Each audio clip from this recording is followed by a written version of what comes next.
Hello everyone, welcome to the Tiny Tales of My Life Day 13 of 20 days. শুরু করছি আজকের দিনটা একটু অন্যভাবে, সকালে নয় বরং দুপুর থেকে। লাঞ্চ সেরে রেডি হয়ে বেরিয়ে পড়লাম দুর্গাপুরের দুর্গাপুজোর কার্নিভ্যাল দেখতে। রাস্তায় পৌঁছে দেখি প্রচুর ভিড়, চারিদিকে ব্যারিকেড দেওয়া হয়েছে, কারণ আজকে প্রতিমাগুলো যাবে প্রসেশনের মাধ্যমে। সবাই ব্যস্ত, শেষ মুহূর্তে প্রস্তুতি চলছে, ঢাক বাজছে, আলো ঝলমলে সাজসজ্জা, মুখে উচ্ছ্বাসের হাসি। এক এক করে শুরু হলো রোড শো। আমি পৌঁছানোর আগেই 2-3টে প্রতিমা চলে গেছে। তারপর দেখি নবারুণ ক্লাব যাচ্ছে, ঢাকের তালে তালে, লাল পাড় সাদা শাড়ি পরা মা মাসিরা, ছোট বোনরা সবাই যাচ্ছে। তারপরে দেখলাম মায়ের প্রতিমাটাও এগিয়ে গেল। প্রাকৃতিক ভিত্তিক থিম নিয়ে, গাছ ফুল আর সবুজ ভরপুর সুন্দর এক বার্তা নিয়ে পরের ঠাকুরটাও এলো।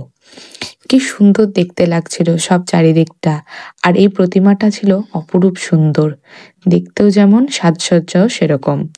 এরপরে এলো আমাদের শঙ্করপুরের প্রসেশন, যেখানে আমার মামিমারা, দিদা, মাসি সবাই ছিল। ওদের দেখেই মনটা ভরে গেল। ওদের প্রতিমাটাও ধীরে ধীরে এগিয়ে গেল ঢাকের তালে। তারপরে এলো স্যান্টস ক্লাবের মহিলাদের প্রসেশন, ছৌ নাচের দলও এলো সঙ্গে। বেশ দেখতে একটু অন্যরকমই লাগছিল। আর তারপরেই এলো প্রতিমাটা, বেশ একটা ভ্যারাইটি ছিল এখানে।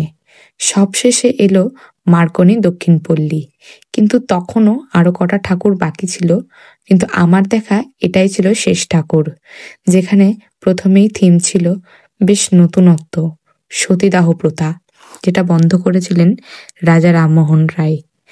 তারপরে দেখাচ্ছিলেন নারী শিক্ষা আর বিধবা বিবাহ, যেটা শুরু করেছিলেন ঈশ্বরচন্দ্র বিদ্যাসাগর।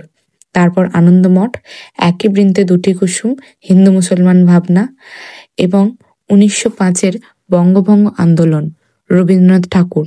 তারপরে স্বামী বিবেকানন্দ, যাকে নিয়ে যাওয়া হচ্ছিল একটা রথে করে, বেশ ইউনিক লাগলো। নেতাজি সুভাষচন্দ্র বসু গেল, আর ছিল কাজী নজরুল ইসলাম। এইভাবেই চোখের সামনে যেন জীবন্ত হয়ে উঠেছিল আমাদের পুরনো ইতিহাস।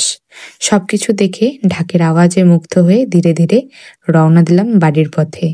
আজকের জন্য এই পর্যন্ত, আবার ফিরবো একদম নতুন একটি ভিডিও। ততক্ষণ সবাই ভালো থেকো, সুস্থ থেকো।